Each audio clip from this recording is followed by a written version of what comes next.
Maloilele, talofa lava, pula vinaka, kia ora, aloha, everyone. Thank you for joining us in this beautiful day from Auckland, New Zealand, South Side.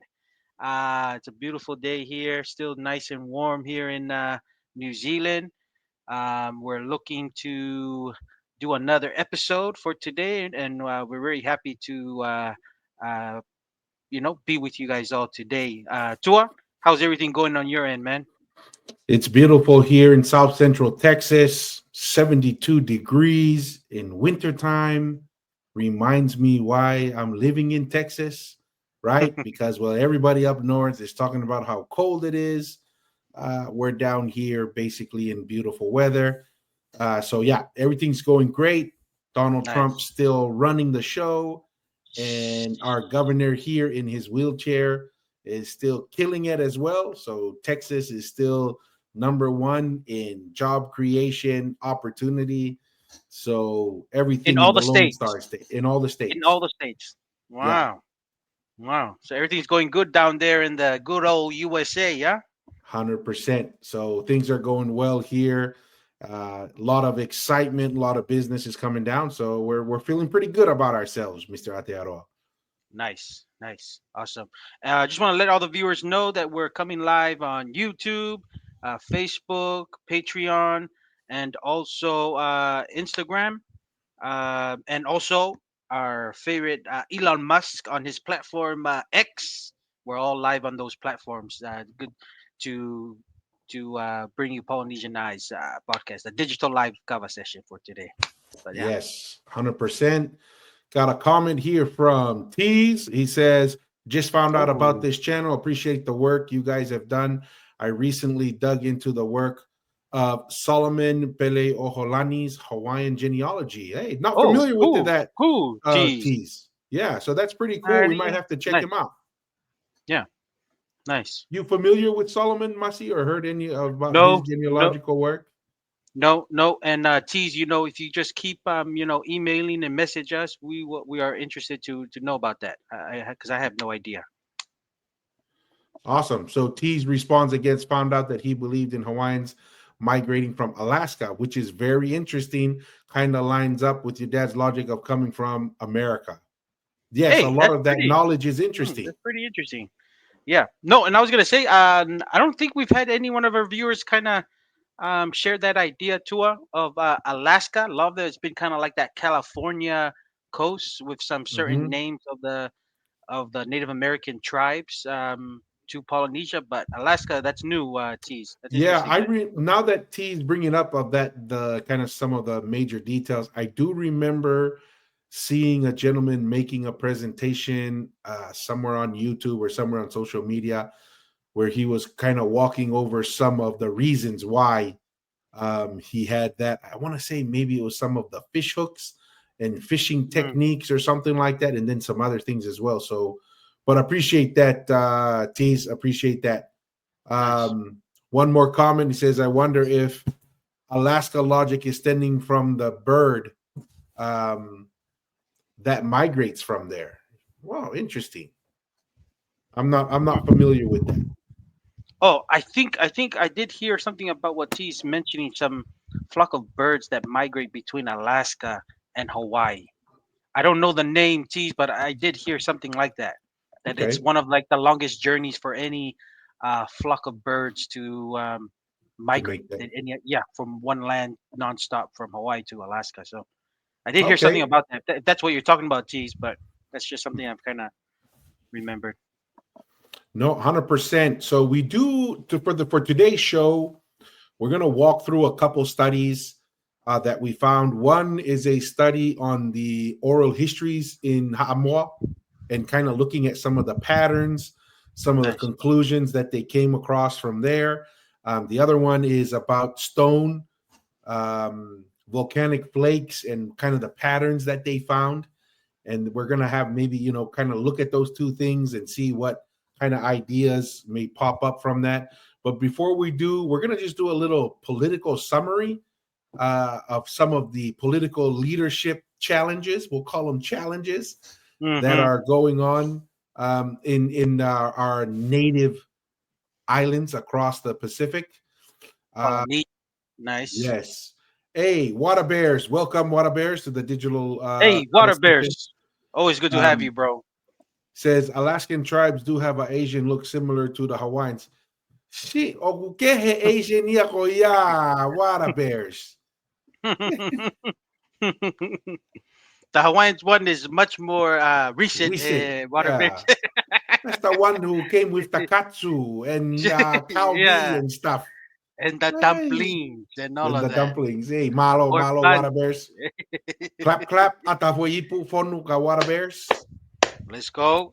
T says it's the kolea bird or Mm, the golden plover. that must be the Yes. one, geez, Marlo. Yes, I think that's the one I'm thinking of. That Yo, that big malo, migration. malo.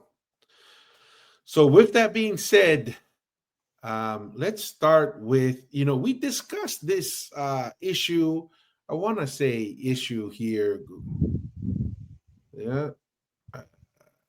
This story about with our interview with John Mm, Loau a little bit. It looks like Mr.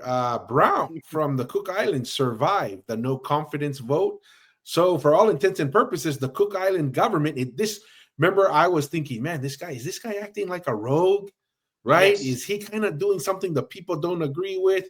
So, this now says that the Cook Islands prime minister, who's doing a deal directly with China, kind of leaving New Zealand in the dark. New Zealand thinks they belong in the Yeah. discussion. Yeah. He survives it. So that kind of makes it seem like this is not just a rogue guy doing his own thing. No. There might be some general support, at least from the parliament and Yeah. possibly by the Cook Island population.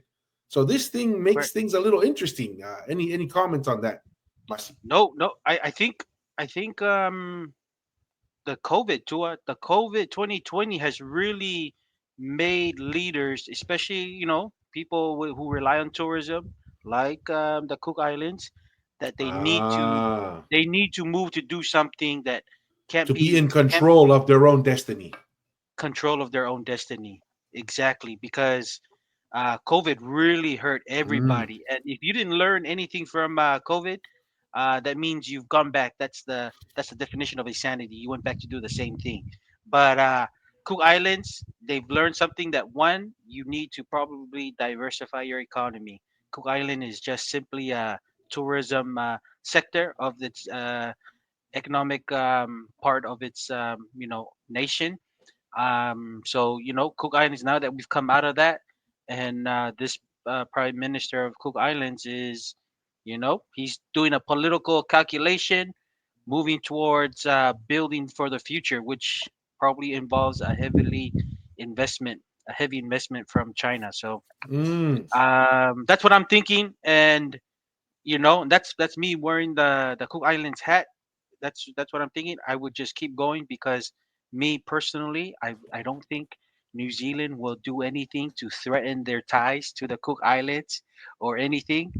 And until they do, then maybe you can start negotiating. But he's talking a tough game at the moment. So Yeah, because literally, like this title of the article says, the Cook Islands PM is condemning New Zealand government for interference in mm, foreign affairs, right? hmm But New Zealand is making the opposite.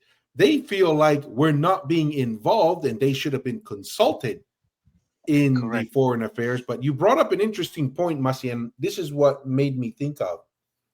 We did that one video of ABC News, I think, that was looking Yeah. into what were the drivers for the New Zealand government going right, hmm right?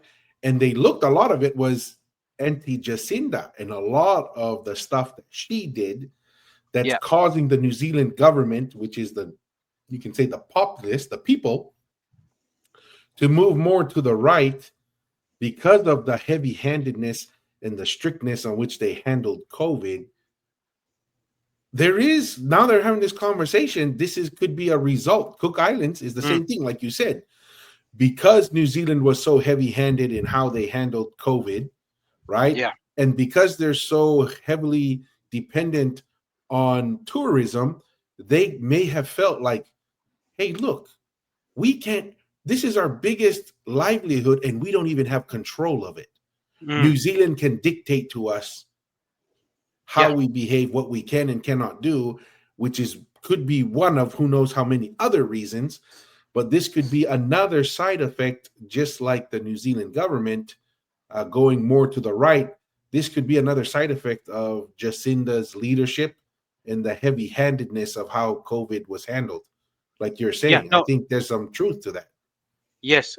That's probably what happened to it. Like, they really felt the brunt and the tough times. I think Cook Islands suffered. A lot of their population left the Cook Islands to back to New Zealand, and not only that, they were in a shortage of like people to work in the resorts and hotels. So they did a heavy immigration plan to bring Fijians. So a lot of the Fijian uh, people are working in the resorts now in the Cook Oh, Islands. okay, So bringing the this labor is all force. part, yes, because of the COVID situation. It really hurt. So I think, like I said, this just opened a lot of minds and maybe created some political will to try to do something different instead of going back to the um same thing. So yeah, I mean, just to add on to that, and maybe too, also another kind of big thing, the Cook Islands is kind of what they're really driving in all of the Pacific is the seabed mining. Yeah, the Do deep you sea have mining. Yeah, deep sea mining? I don't really know too much of that. Do you have any idea or knowledge if seabed mining is a real economic opportunity? That's the opposition to that is you're gonna decimate a lot of the ocean habitat and life natural and environment. habitat. Yeah. Yes, natural environment for the fishes and corals in the ocean. But I don't know. Do you have anything on that? The Yeah, seabed we mining one? we we discussed it like a few months ago last year when it came up, and it's serious. I mean, it's not cheap, right? Mm, If they're going to do this, they need foreign investment, and so they were talking to private capital, private companies that were going to come in and provide the capacity and the capability to do the deep sea mining, to get whether it's rare minerals like gold or whatever, or mm, even some other rare things like cobalt for batteries and stuff. I can't remember all the details, but there's okay. sufficient enough deposits and stuff that would justify the investment into the infrastructure. And there was private money that was willing to come and fund that. So for me, once you get the private sector, that doesn't mean it's guaranteed, but at least there's some real possibility that that Yeah. could have real economic impact. And when they interviewed, the interview that I saw with the prime minister, that's what he said. He said, this is Correct. about Yes. building economic opportunity for the people in the Cook Islands. Okay. All right. And is this relatively new to us? Because I mean, I haven't heard too many studies or the impacts of seabed mining, what it's really gonna do. I don't know. I haven't heard anything yet since we've done that episode regarding the whole seabed mining. But I don't know. Have you heard anything that No, maybe some not a of the lot of negative impacts? detail. Yeah, I mean, the challenge is maybe, a lot of people are saying stuff, but kind of like this, they're saying stuff, but no one can stop the Cook Islands from doing what they choose. It's their country, right? It's their Yeah. territory. People can call and scream foul, but at the end of the day, if the Cook Islands continue to vote for their prime minister, Prime Minister Mark Brown, he Yep. seems dedicated and committed to making it happen. So Yep. really, everyone else can cry foul, complain. At the end of the day, it's going to be up to the Cook Island people Yep. on what they want. And so far, what they want is for this guy to continue to do this stuff from what it Continue. looks like. So he survives that vote of no confidence. And then we just had another survivor vote of no confidence, was the Samoa PM. Fiamē Naomi Mata'afa Mm, survives no confidence vote. nice. So, kind of give the whole summary mussy on that whole situation. What was the cause for the drama? There's been a lot of talk about that in Ha'amoa, and what was the driver for this no confidence from your perspective and what you understand. Yes. So Ha'amoa was in a precarious situation due to Fiamē. the Prime Minister of Samoa at the moment, Fiamē, her party kicked her out.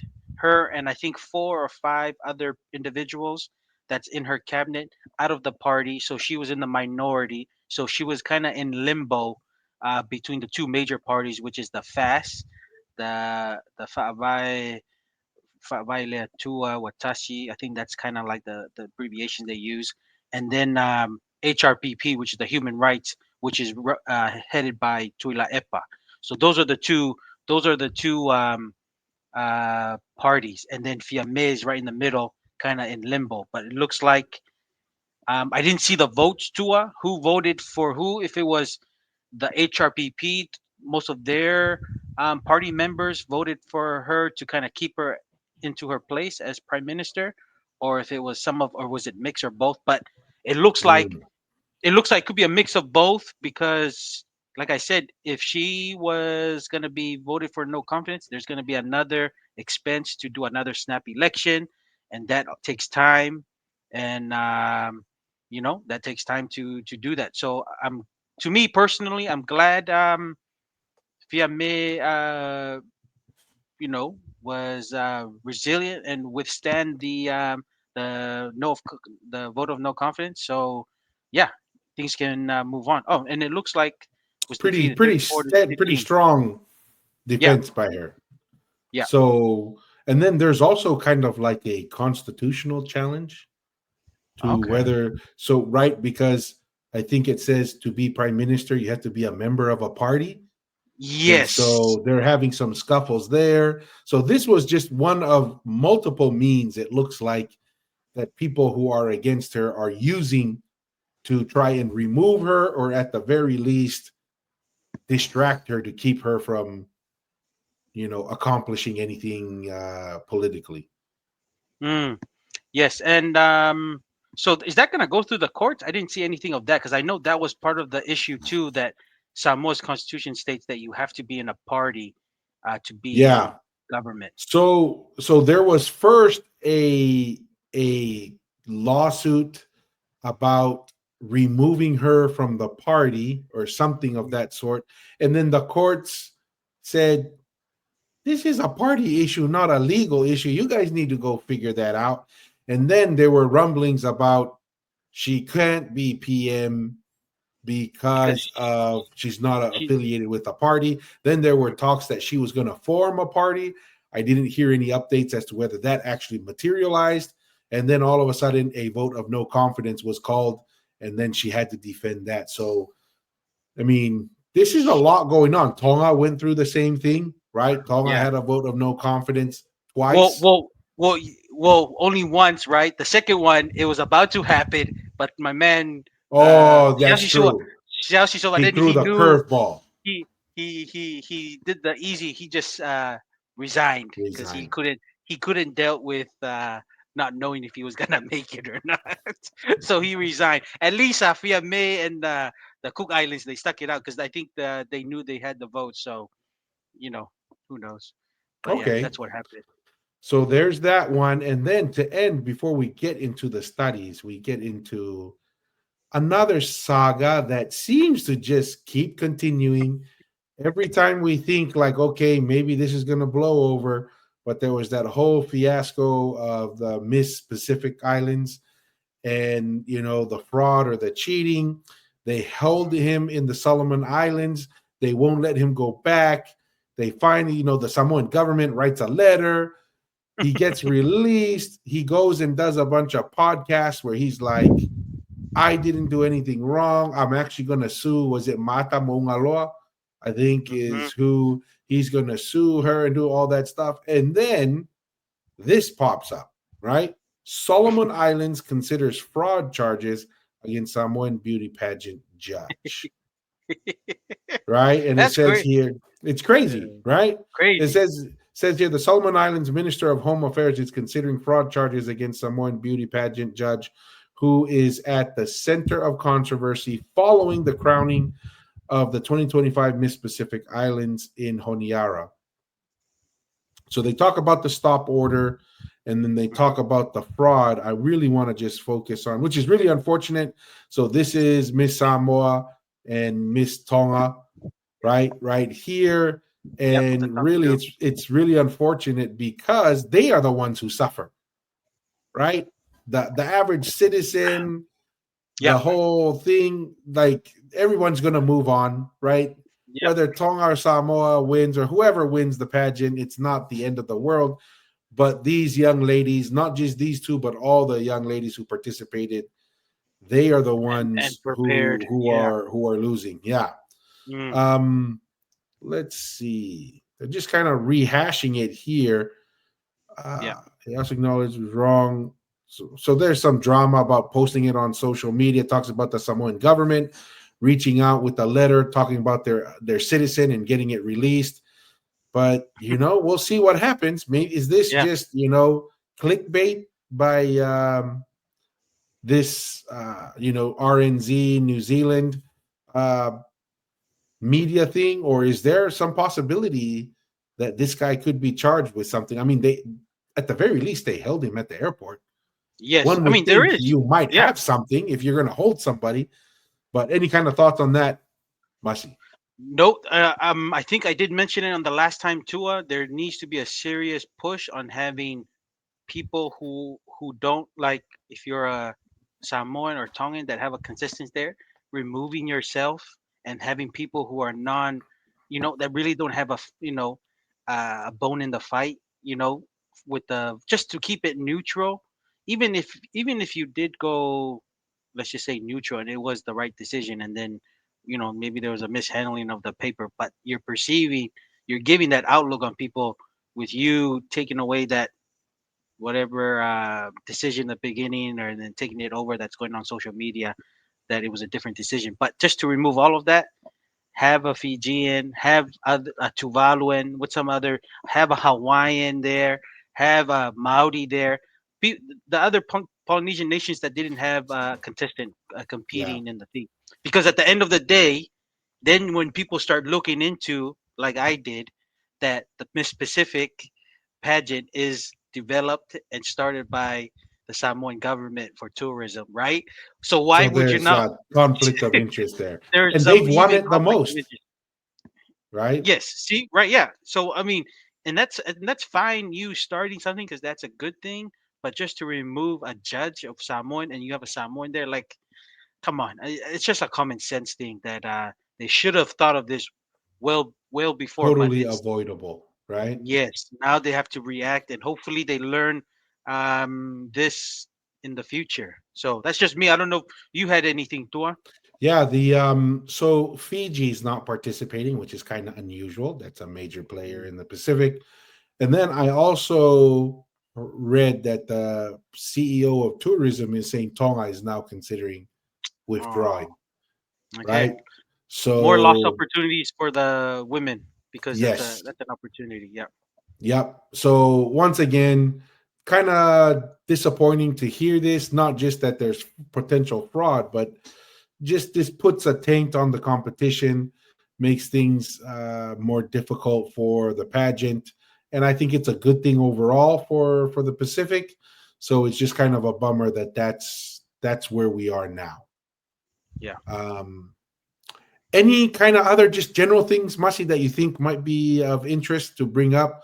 Um, Yeah, there's been a lot of things happening here in New Zealand.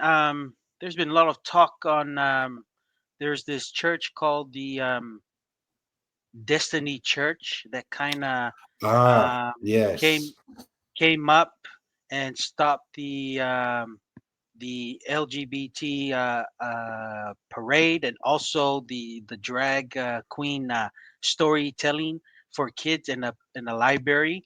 Um, One person has already lost their job just participating in that church.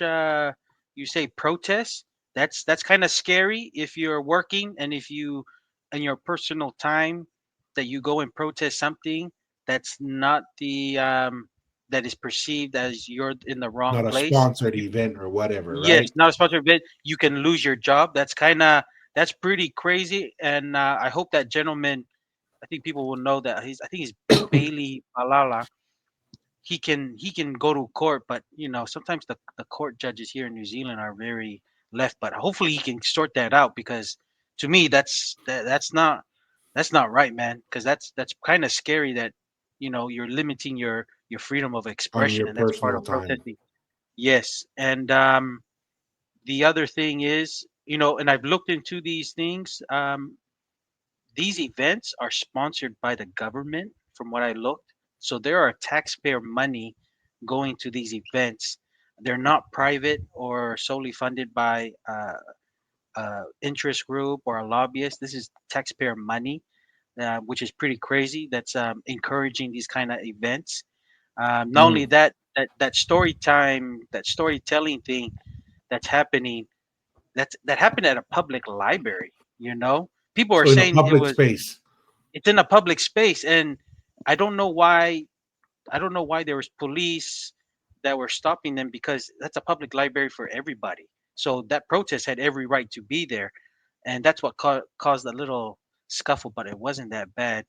But that's a public place. It wasn't like at a private Mm. venue.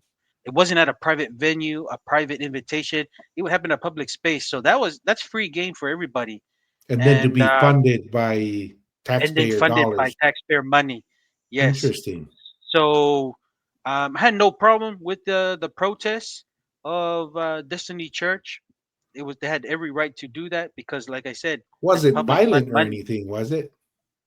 No, no, and plus the LGBT are not gonna they're not gonna fight back. They only fight back well when they're organized and doing it against somebody speaking that there's two genders, one male and one female. But yeah, that's what's been going on. So it's pretty scary. Disappointed too, because that person that lost their employment is from works supposedly is working for the Polynesian community. They call the Polynesian Media Network, PMN. I listened to them. It's unfortunate they let him go, because this person had on his personal time went to go and join the protest, because that's his church, and he lost his job. Mm.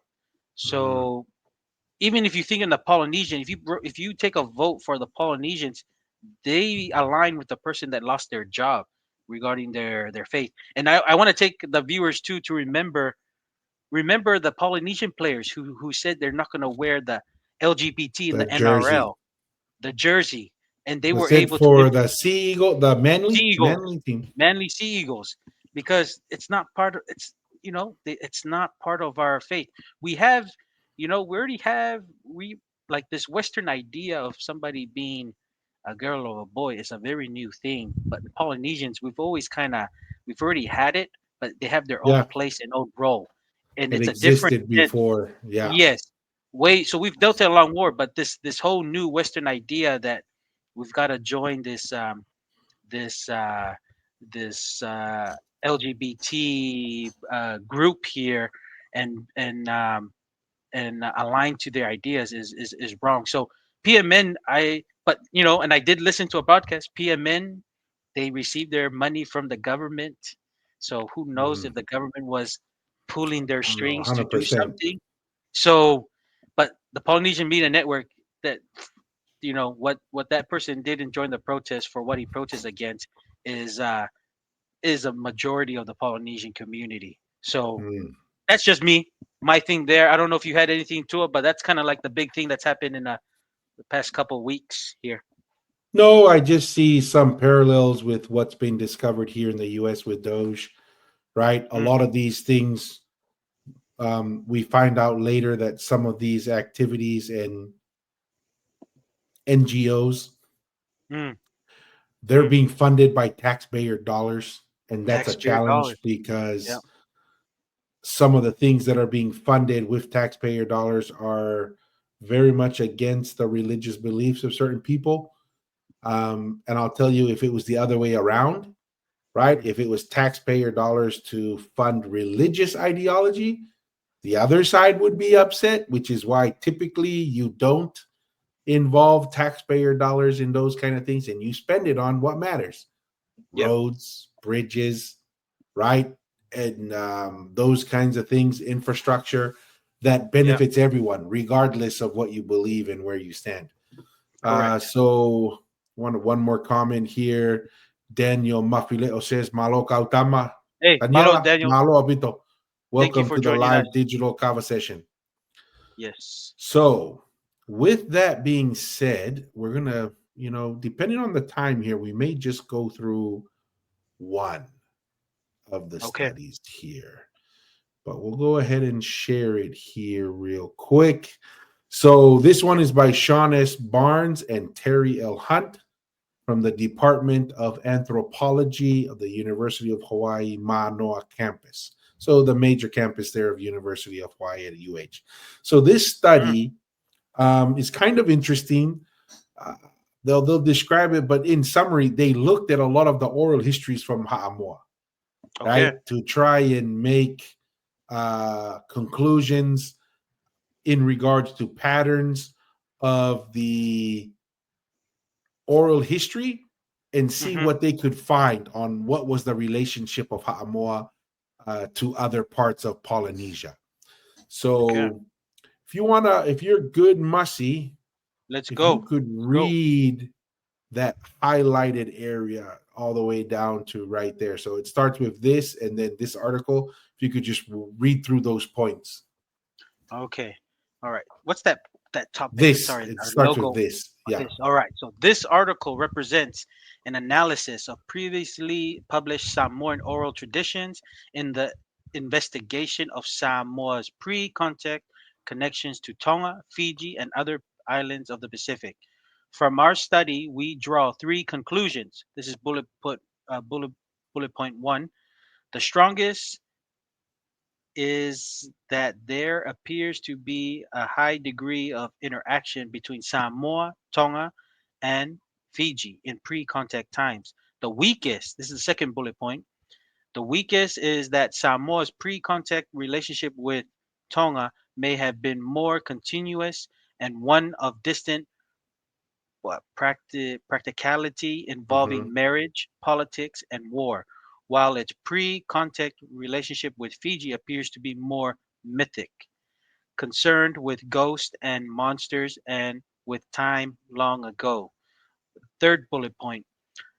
The most striking is that there is little or no evidence for pre contact interaction between Samoa and the islands of Far East Polynesia, such as the Cook, Society, Tuamotu, and Marquesas Islands, especially when compared to the mountain of evidence linking Samoa, Tonga, and Fiji in the pre-contact times. What do you think, Tor?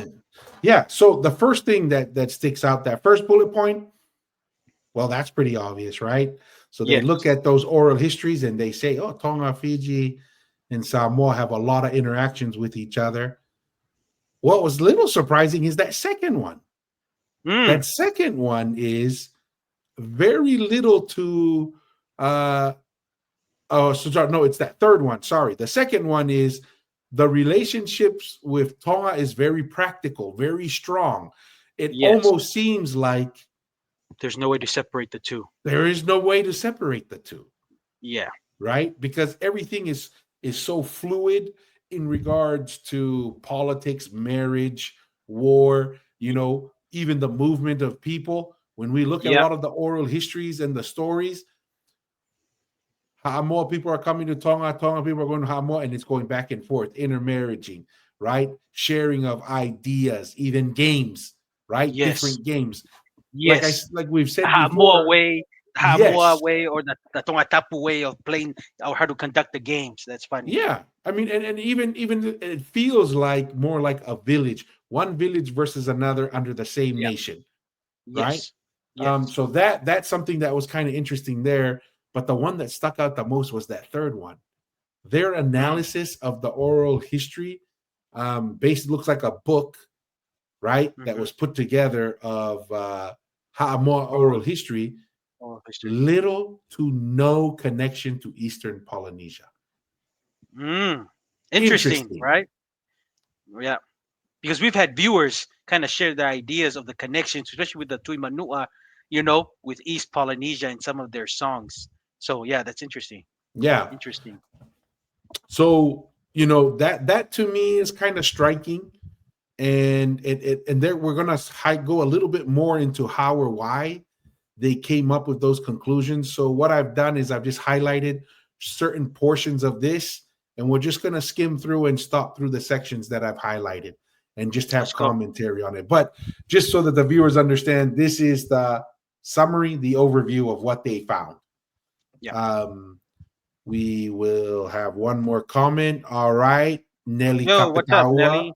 says, my favorite podcast. Thank you, Nelly. We'll Thank take you for any love that your we can support. get, Yep. because we don't always get love, huh, Mashi? We don't always get support online. Yeah, And that's that's for fine. sure. And That's that's fine. fine. Yeah. That's the way life goes. Yeah. I'll read this next one. We'll just skim down here. So they just kind of go an overview of The the map. Western Polynesia. So oral traditions. It says Vasina defines oral traditions as verbal messages which are reported statements from the past beyond the present generation. The Mhm. extent to which oral traditions can be relied upon when making inferences about the past has been a source of enduring controversy, right? Mm. Um, this academic here has argued that Hawaiian oral tradition can often be considered more accurate than written histories. She points to the importance um, Hawaiian chiefs placed on oral history and genealogy, as shown by a specific class of court oral historians responsible for keeping oral histories. Mm. Kachola Abad argues that the courts and historians of different chiefs would have served as a system of checks and balances against the altering of oral traditions in favor of any one chief. In this way, accuracy would be maintained through generations. Interesting. This Interesting. So comes, yeah. what is that trying to say to like what is it So trying to say this, that what it's trying to say is, number one, just because something's written down doesn't mean it's accurate. And we've mm, had this issue, right? mm-hmm, There's certain stories that just because a Western missionary happened to be there when it was and write it said down. Mm, and wrote it down, all of a sudden people say that's the gospel. This guy is saying slow down, right? But what he's also saying here is the oral history, not just from one side, but the oral history that's generally accepted by chiefs or people mm-hmm, in power is very important. Because mm, why? We've talked about this, right? Oral history has its value, but yeah. it's also very unpredictable because it's subject to, well, where did you hear that story from? What part of the story are you hearing? Did you interpret it the same way? Right? Yeah. But he's saying if you go to the chiefs, they tend to balance each other out, right? Mm, Because they'll say, no, that's not correct. The areas of dispute you can say are uncertain, but if there's areas where they all agree, you can say that's pretty much better than a written history by someone who wasn't amongst the chiefs. And this is what we also say on the podcast. Not all oral histories are created equal, mm, right? And one of the things we feel that the academics have done is when they first came to Polynesia and Polynesian history, they yeah. said all oral history is nonsense, right? Mm, Oral history in Tonga with Tafalefa said Polynesians navigated with the stars. yeah. They said that is silly. Mm, There's no constellation like the North Star in the north. Everything moves in the south. Impossible. Then when the more scientific data comes and it's correct, they're like, oh, they we have to shifted. believe or they overcorrected and believe every history. That's kind of like what I kind of see there. Masi, any thoughts? Anything that you see differently?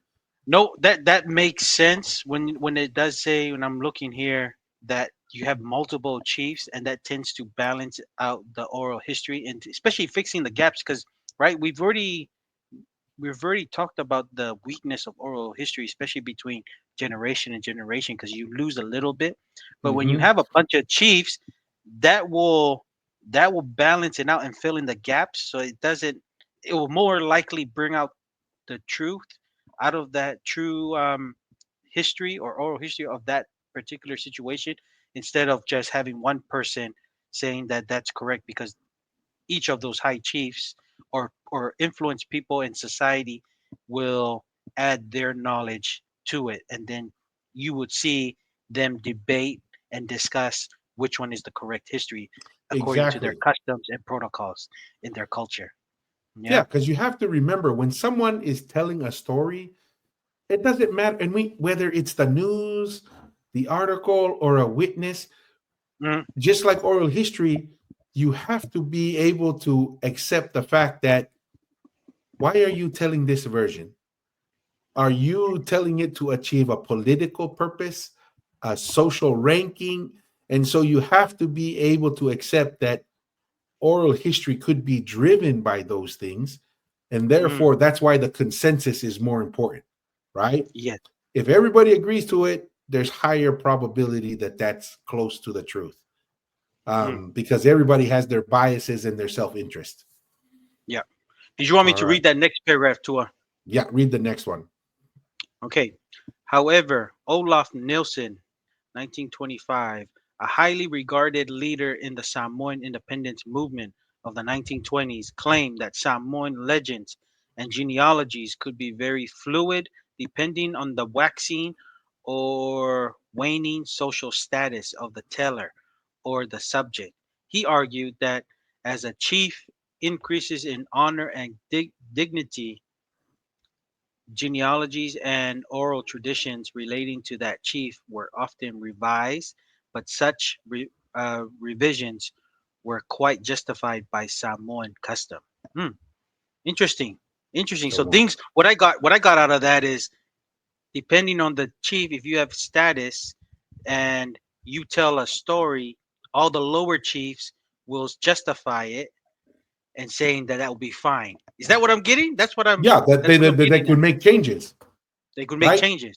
Yeah. Right. Like, for example, for me to become this high chief, I defeated five guys, the original story, five guys in battle, right?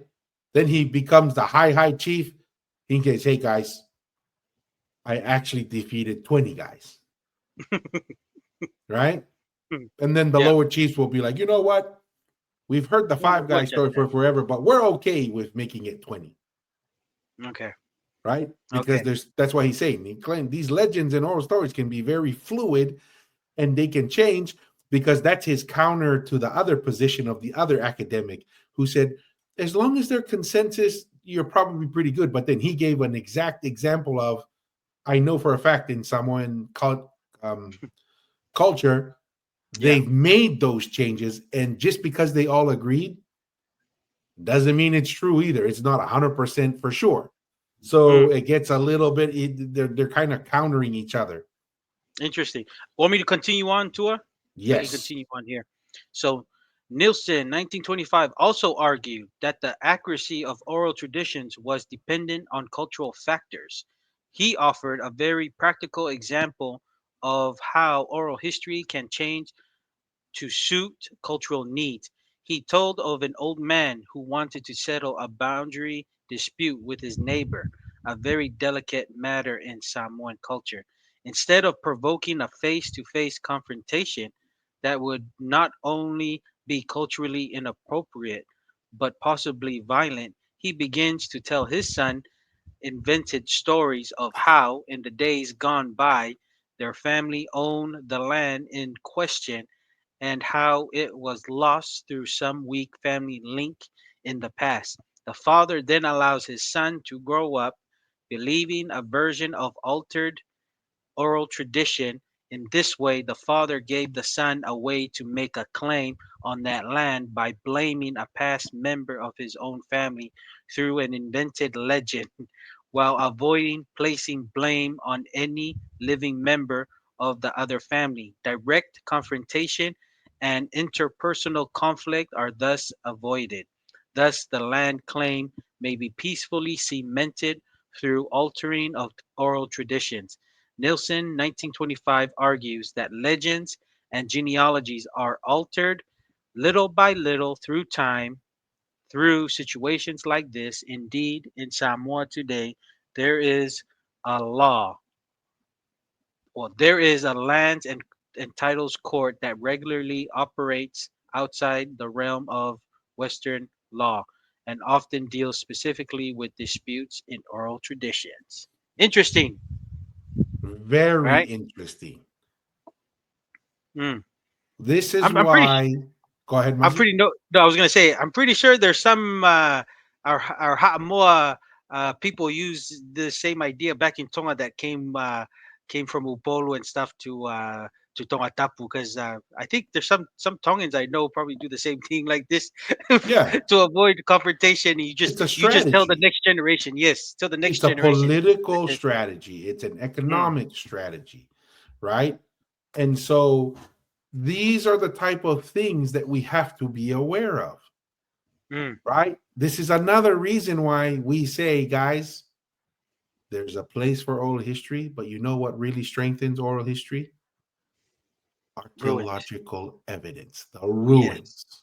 correct. You get and this once again, I'm not trying to be rude, but when you say tu imanua this, tu imanua that, maybe you're true, but you can't come to me and say you must believe the tu imanua, and then I look around for some kind of evidence. Because how do I not know that when the Europeans divided us as a nation, the Polynesian nation, it leaves a vacuum, and then this scenario of how to, it's a strategy to increase your future generations capacity to lay a claim. How do we know Mm, that that's not what's being told yeah. and invented? How do we not know that? I mean, how do we know that, hey, yeah, the tu'imanu it existed, but we're gonna have to push some certain ideas that don't have any potential truth to it. But you know how we can avoid that? Archaeological evidence. Physical evidence, Yeah, yeah, right? yeah, So could there have been this amazingly powerful tu'imanua? Well, maybe. I don't know. I didn't live for yeah. forever. But what I Mm, do know is very hard to believe it when it's hard to find archaeological evidence. And then the archaeological evidence that is found says it's only 400 or 500 years old. mm, And that, mm, the only evidence we have is it was primarily in Manua, and only at one time in oral history did the Tuimanua have control over all of what we say right now is Ha'amoa. correct. But 99% of the Tuimanua timeline says they just stayed in Manua Mm, and really didn't have any influence to the West. So once again, interesting. this is, when somebody comes and says, that's why I thought this article was interesting, Yeah. right? And you got to remember, this guy is giving an example. He's not telling a story. It sounds like in his research here, he says, I'm telling you of a real life example Yeah. of how oral history was invented and for the Yeah. purpose it was invented for. And to show you how prevalent it is, there is a lands and titles court, and it only deals with oral tradition disputes. Yeah. That's how prevalent it is, that you need a mechanism, a legal mechanism to try to navigate the oral histories, because it is so murky and intertwined. So when you show up to the Polynesianized podcast and you say, I have an oral history, I said, great. Everybody has an oral history. Yes. For every oral Yes. history you bring in one direction, someone can come with an oral history in the opposite direction, and then up, down, in between, all kinds of stuff. Right? That's why the Americans say, show me the money. Hey, you can talk a big game, but until you show me the money, we cannot take you seriously. That's how I feel about the ruins and so forth, and why that's such a critical part of helping us navigate the oral history. because we appreciate the oral history. The oral history Correct. has a lot of truth, but it's Yes. kind of like a maze, and you have to Yes. figure out a way to get through it. Yeah. No, and just to add on to that, too, what oral history is important and it has its value, but do you take it when it's just an oral history? Do you take it instantly? No, we discuss it. You just hold on to it and maybe let time pass by and have another discussion with a different part of people, and then you start refining. Because I feel like oral history is like a clay, tua. Eh? Mhm. You kind of fold it, let time, you get more discussion, right? You don't need to do a clay once you have physical evidence and like get oral history, because the oral history brings the physical evidence alive. Because you can't dispute the Ha'amonga, the Langis in Tongatapu, the the the moving of Ponuatanu. soil, Ponuatanu, moving soil to the ocean to increase your land. Like you can't argue with that, and then the oral and that strength, that physical evidence accompanied with your oral history, that's almost like unbreakable. It's like a solid evidence you can take into court, right, to prove. But when you take your own oral history and there's no archaeological, like what you mentioned, to archaeological evidence or ruins to back it up, it's almost like a clay that you have to, over time, you have to keep building, because you can't solely take oral history on its own, kind of on its own, just like that, because one, everyone has their own oral history, and then you gotta decipher which one is the more accurate. And at the same time, I think I did mention this before, oral history matters from what rank you are and what kind of families you come from and where you come from, right? Yeah, And yeah, so, that's, if you're gonna talk about the origin of Tonga, are you gonna get that oral history from Hihifo or Ha'apai or somewhere, compared to somebody from, let's just say, from Mu'a or Hahake? Things like that matter a little bit. You still hear it out. I'm not saying you just reject it. You still hear it out, but like that's part of the that's part of our kind of like our navigating the waves a little bit before we get to open waters, kind of thing. yeah. But yeah, that's just me thinking out loud. To No, 100%. And we have to see, this is where, as Polynesians living in the modern world, mm, we still have to be navigators. Except we're not out navigating the ocean. We're trying to navigate our history and the yeah, dangerous waters of our history. And if mm, you don't try to take the precautions on understanding what oral histories make the most sense, and try to navigate it, you get lost and you come up mm, with ideas that don't seem very realistic. And this is why we have this podcast.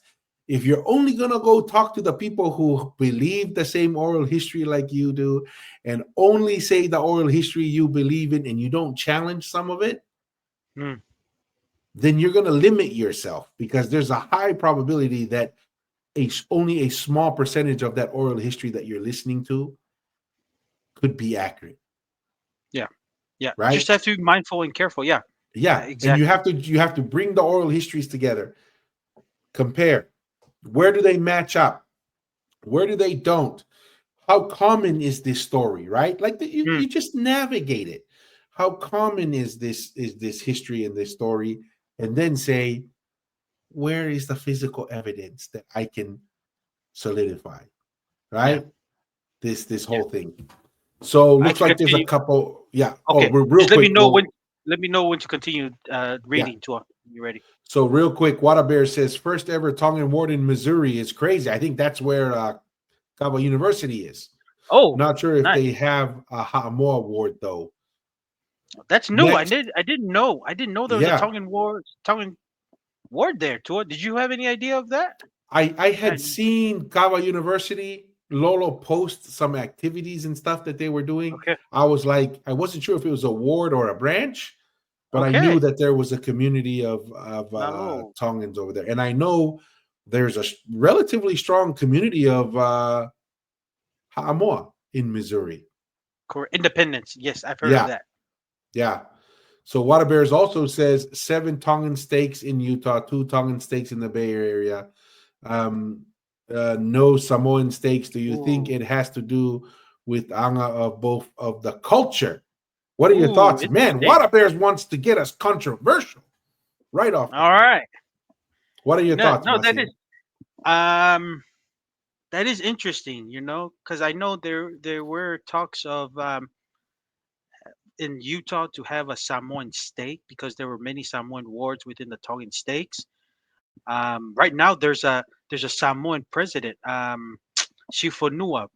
He's a Samoan from American Samoa. I know his family.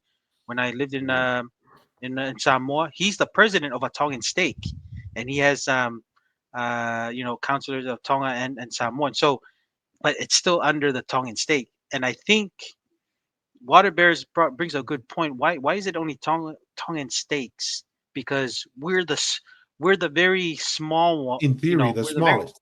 smallest. There's less of us overseas because we've never colonized. So every time we go overseas, it's very difficult for us to migrate out compared to the other Polynesian neighbors because most of them are colonized. So it's much easier for them to move to those bigger countries.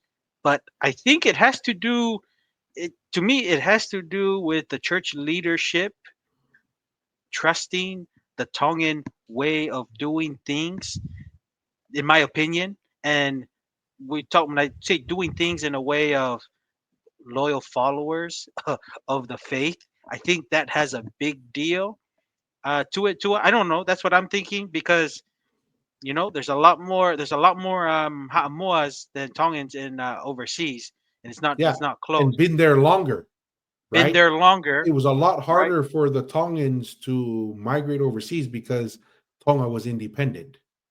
One of the Yes. benefits, there are pros and cons to being colonized and pros and cons to not being colonized. The pro of being colonized is you get to access lands and opportunities of your colonizer before an independent Mm, nation does. So mm, Tonga was independent.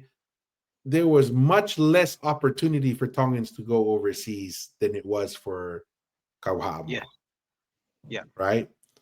So, and I agree 100%. I mean, when you look at the simple math, and maybe let's read one more comment, a follow up comment Okay. by Water Bears before I dig into it. It says, kind of says, the house system, everyone has a part, and one speaker versus the Matai system, communal system, too many chiefs, and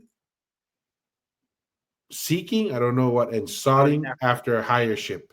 Not clear on Mm, that, but I kind of get the general idea there, Water Bears. And I think there are certain advantages of that, right? When you have when you're in a when you do something for so long, I believe it gets into your DNA, mm, right? yeah. For the next And generation. Yeah. yes, and in Tonga Tapu, kind of pretty, or in Tonga, like Water Bear says, consolidated power, having a clear and direct leader, right? And having that consistency over generations where you talk to people who have different ideas. Like Xiao Shi Layu, he talks about the Fatongia, right? Yes. This is a family tradition and we've stuck to it and this is what we do. I believe that type of consistency over many generations, it leads to genetic changes or social behaviors that endure. And I think that has a big part. In the church, my understanding is a ward is determined not by how many people. Mm, You could have 600 people, correct. but if you don't hit the right ratio that the church has determined is sufficient to maintain a healthy ward, and what's that ratio? Full Melchizedek priesthood holders who are full tithe payers. Yeah. That's the Yeah. primary driver. You meet that ratio, you will have a ward, Yeah. right? And Yeah. I think there are certain benefits of, I mean, have you seen Tongan cultural events compared to others? I mean, it's on a scale. it's on a scale. That's the way I'm going to say it, because I don't want to come across the wrong way. But it's on a different scale, right? When you have Mm, thousands of pigs, when you have thousands of food baskets, I yeah. mean, go to Tonga if you ever have a chance to visit Tonga. Go to Tonga between December and January and go to some of these conferences that are going on Yeah. and just look at how much money is being spent on feasts, on activities and stuff. I mean, I remember growing up in Tonga. During that time, there's no eggs on the island. There's no mayonnaise on the island because it's all been bought up and used for all the kaipola and the wikelotu and all those things, right? Mm, And it's just mind-boggling that, like you said, like Waterbury is saying, it's just, I think it's in the DNA. Hopefully we keep it, but it's that dedication, that willingness, que fua katongia sacrifice, or the man. Yep. kaveinga, that's nothing new. That's nothing new. And at the scale, and that translates really well to the LDS requirements for awards. Yes. No, and just to add on to it, like you said, the sacrifice of paying tithing and being um, worthy priesthood holder, like you said, that's the biggest critical um, indicator if you're going to create a ward and a stake. Tongans tend to do that because culturally, you see their how they do things. It's no, I mean, like I said, the closest is Samoa because, like I said, Samoans when I served my mission there, they fed me in the morning and dinner, just like the Tongan missionaries would always get the same thing too. But I've gone to some of their cultural events. It's a big deal, but like Tonga's just on another scale with funerals and even bestowing titles. Mhm. It's not a Mickey Mouse thing, like you said to and in order to put all of that, because we're not all wealthy, but when the clan pulls together to make it happen. Everyone brings 300 there. This one, you bring 200 here.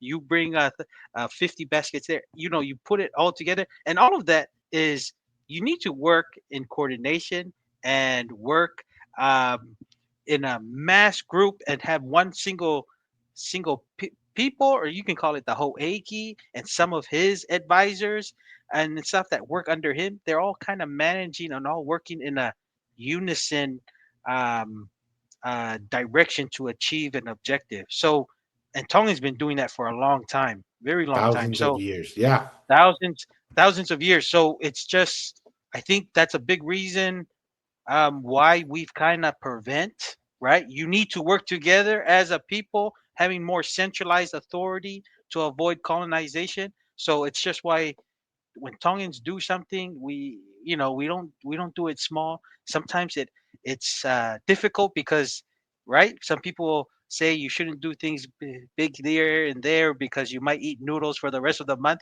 But to me, you do it if that's what you want to do, and if it means to eat noodles, hey, at least you eat noodles. You don't just drink Noodles it water, have is. nothing. Yes, and that's what Yeah. Tongan families go through, and Yeah. yeah, it's hard to explain it when you just see it and you just, man, it's really good. But to You, understand when people the amount of energy and sacrifice and commitment, man, it's pretty you crazy. know the perfect example for this, Masi? Yeah, The Red Sea. The Rugby exactly. League World Cup in New Zealand. Yeah. The smallest nation, maybe the Cook Islands. I think the Cook Islands played in the World Cup, maybe, but Mm. Tonga was the smallest nation, and who had the biggest impact on a international tournament? Matematon, yeah. Matema Tonga. Not just Mm. the players. You look at the players. Look at the movement that the Matema Tonga players with Jason Taumalolo and Fifita started, and then all the other players, because they all sacrificed in their prime. Yeah. This is the type of thing we're talking about.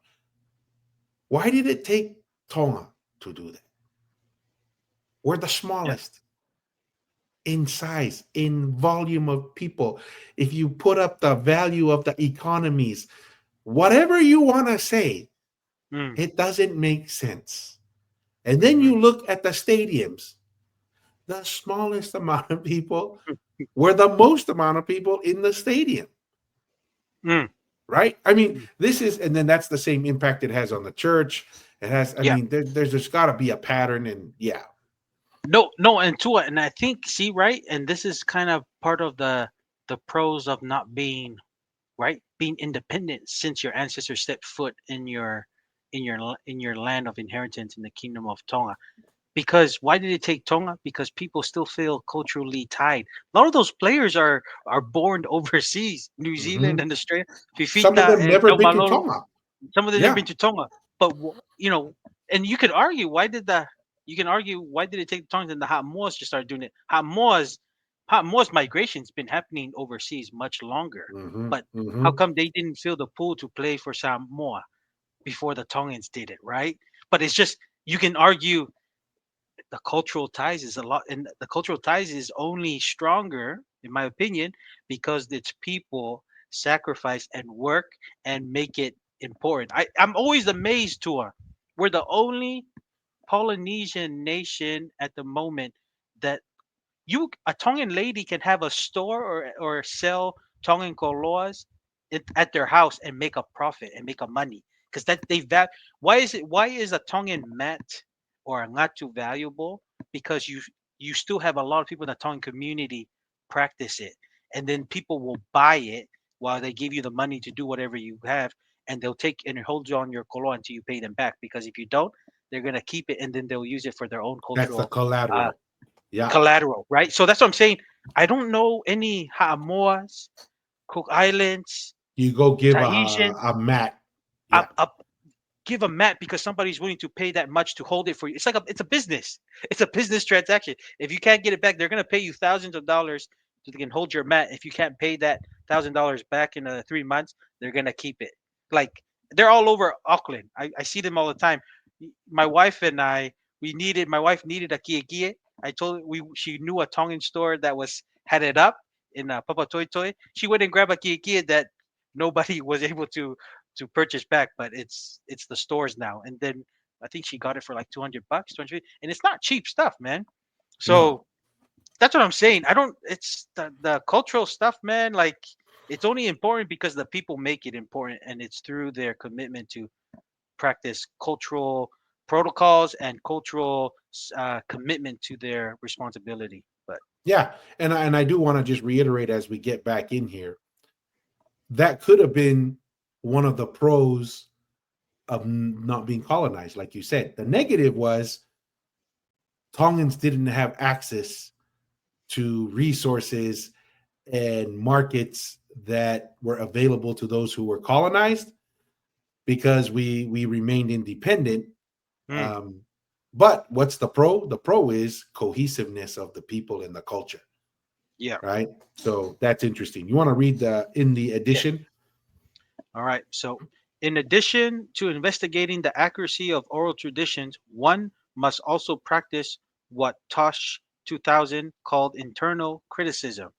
This is the investigation of the authenticity of oral traditions. As distinct from accuracy, the authenticity of oral traditions has more to do with errors and biases in transcription and translation. In this article, we deal primarily with Samoan legends that have been, for the most part, recorded in the late 19th century and by missionaries and outside government officials.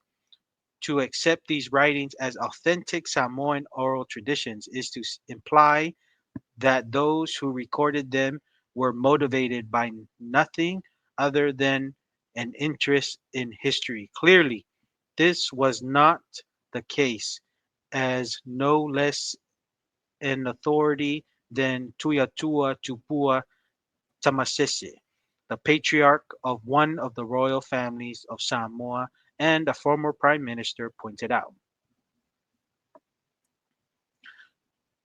Tupua Tamasese argued that the early recorders of many of these legends may have had the best of intentions, but were surely influenced by outside factors. Missionaries from the London Missionary Society (LMS) were the first to record the fa'alupenga, honorific greetings of each village. These honorific greetings are important in Samoan custom as they may spell out the rankings of major Matai chiefly titles in a village. Members of the LMS were hardly unbiased and objective observers. From the time its first missionaries arrived, the LMS had been firmly in the camp of the chief Marietoa. Hence, Tupua Tamasese contended that the honorific greetings recorded by the LMS show a marked bias toward the Marietoa line. So once again, Hmm. does that mean we just throw out every oral history that was recorded by the missionaries? No, but you at least have to accept that there is a high influence or high probability of bias built into it, right? Hmm. And there's disputing of that stuff. Anything else, or That, you want me to read here, Masi? no, I can keep going. I can keep going. I was just gonna Oh, add on to it because the Marietoa line, I think that's the one that actually allowed the LMS to come and set up and kind of prosper in Samoa. So there's that. It's the same that kind of connection. argument. It's almost the same argument when you have the Catholics history and version of stories Hmm. with the Tuitonga and the Wesleyan missionaries with their stories of the To go the first. Karupolu, yes, Yeah, line. So it's the same kind of thing, right? It's the same kind of thing with the Maria Toa line with the LMS. So I just thought yeah, that. and to kind of point that out, I mean that exists in the Tongan history as well, like you were saying.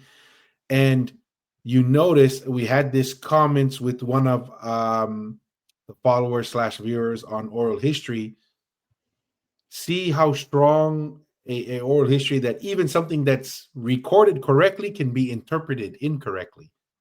A Mm, lot of people say the Tuikanu Kupolu or Tau Tupo the first defeated the Tuitonga Laufiri. yeah. Okay. There's dispute on that battle, right? In Velata on who won. Some of the Catholics say Laufiri Tonga won. The Methodists say Tupo the first one. But here's the funny thing. Everyone seems to accept that Tui Tonga lost to the Tuikanukupolu, and that's why the Tuikanukupolu had a military takeover because the Tuikanukupolu beat the Tui Tonga. Yeah. And In yet the Velata. That's history like the story. clearly Yeah. says Laufiri Tonga was not the Tui Tonga at that time. Mm, These were two young guns going at it at each other. And then a year later, a year after, a year or so after the Velata battle, Laufiri Tonga goes to become the Tui Tonga. And guess what happens? There's never a battle between them two. mm, But everybody yeah. will go around saying, oh, the Tui Kanukupolu beat the Tui Tonga. No, Tupo the first, assuming that that's true, if he did win that battle, he defeated a young man who was the heir, a potential heir to the Tuitonga, but he was not the Tuitonga. Mm. But It everybody was like, assumes the other way. Oh, he defeated the Tuitonga. No, he defeated a potential heir and not the Tuitonga yeah. itself. Because once Laufiri Tonga becomes the Tuitonga, the whole situation changes. But Yeah. wanted to bring that up. No, very good. Very good. Did you want me to continue right here too? The Yeah, German if you're ethographer? feeling good, if you're feeling good Yeah, with the read, go feel ahead. good. The German ethographer or geographer and medical doctor, was it August? What's that? Augustine, August Augustine Gra- Gramier wrote a massive two-volume. Uh, was it treatise? How would you say that? treatise. Yeah. Treaty? No, treatise on all things Samoan in 1901 that has become the foundation for most work on Samoan ethography. However, Tupua Tamasese, 1994, pointed out that Khmer Karmer was in the service of the German government, which controlled Samoa at the time and vigorously supported the High Chief Ma Ta'afa, a rival of Marietoa. Tupua Tamasese, 1994, argued that the influence of outside forces becomes evident in many of the genealogies and legends recorded by Khmer and the missionaries. He claims that the LMS missionaries altered what they recorded to favor the Marietoa line, while Cranmer did the same to favor the Mataafa line. Later writers, including the present authors, repeat the stories these early writers recorded.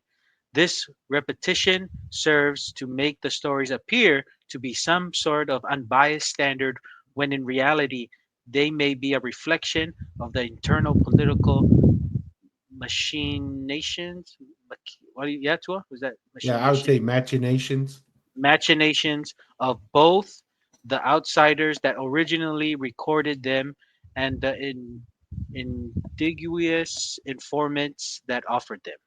So Hmm. once again, Now we're picking this sides over here. yes, picking sides, and just because our oral history is repeated, you know what they say? Repeat the lie until everyone believes it.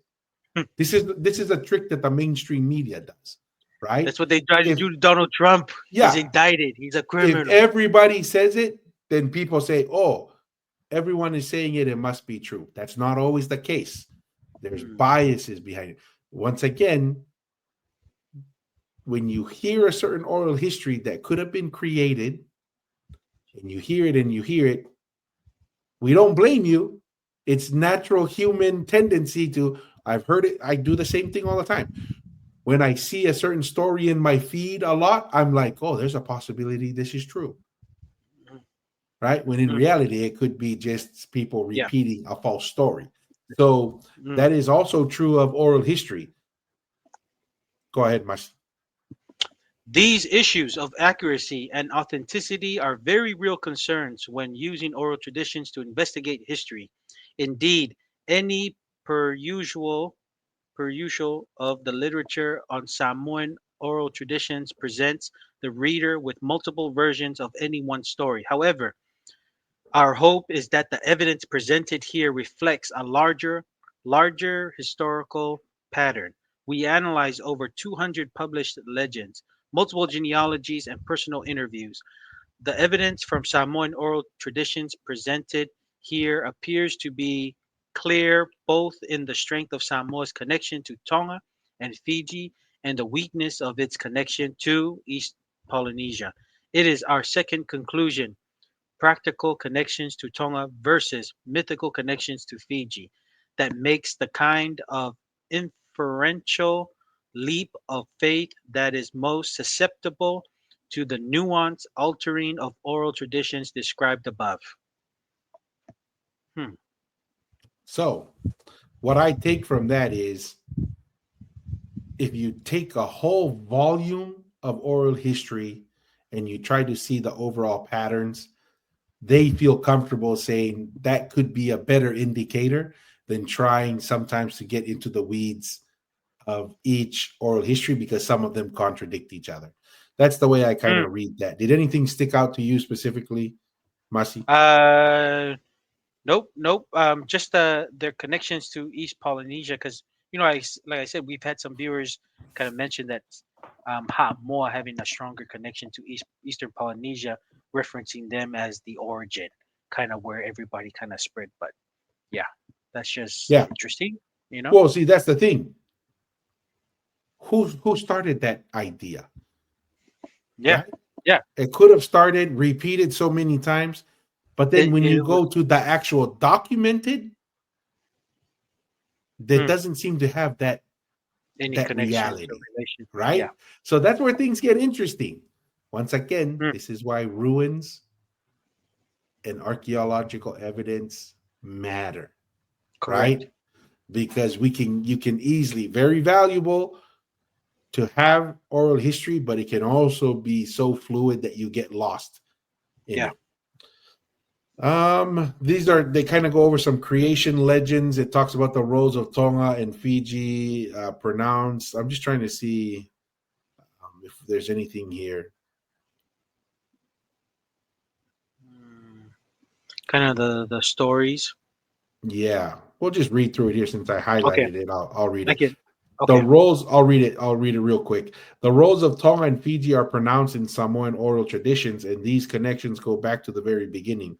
Fraser records numerous Samoan creation stories. Most of these tell of the creation of Fiji and Tonga at the same time as Samoa's creation. These stories may include such pan Pacific themes as fishing up Tonga, Fiji, and Samoa with a magical fish hook, or a more unique idea of creation of islands by appeals to the gods Tangaloa. But most tell of a tale of creation that involved three island groups and not just one. Thus, Samoa's oral traditions creation are intertwined with those both of Tonga and Fiji. Once again, Yes, this kind of further goes through the idea of Tonga, Fiji, and Samoa, you know, being settled relatively close to each other and being one nation, not yeah, not these independent cultures that came about independently, heavily correct. intertwined and connected even through creation accounts. Yeah. Any comments on that, Masi? No, that's interesting with the Fiji one because Fiji history is a little bit more mysterious in my opinion. I no question with Samoa, Tonga, like about the same time, all the kind of the same people, like especially the I would say you know Samoa archipelago with the Tonga one, like it's almost like it was intertwined. But Fiji has an interesting thing because I would like to see like when did that really happen? If the Polynesians were there first, or was it the we call it the black dark skinned people, the smaller build people? Were they kind Mm-hmm. of there, just kind of from the things I've kind of learned is they were more of not civilized. They were just kind of living off the bush kind of thing, and it was more of the Polynesians bringing civilization, and they kind of intertwined and mingle through there. But I don't know. I've just kind of Fiji's one's a little interesting. I would like to further Explore know. that more. Yeah, explore that. Yeah. I'm gonna leave you two things like we always do. Stay curious and ask the hard questions. Until the next one. See ya. Peace.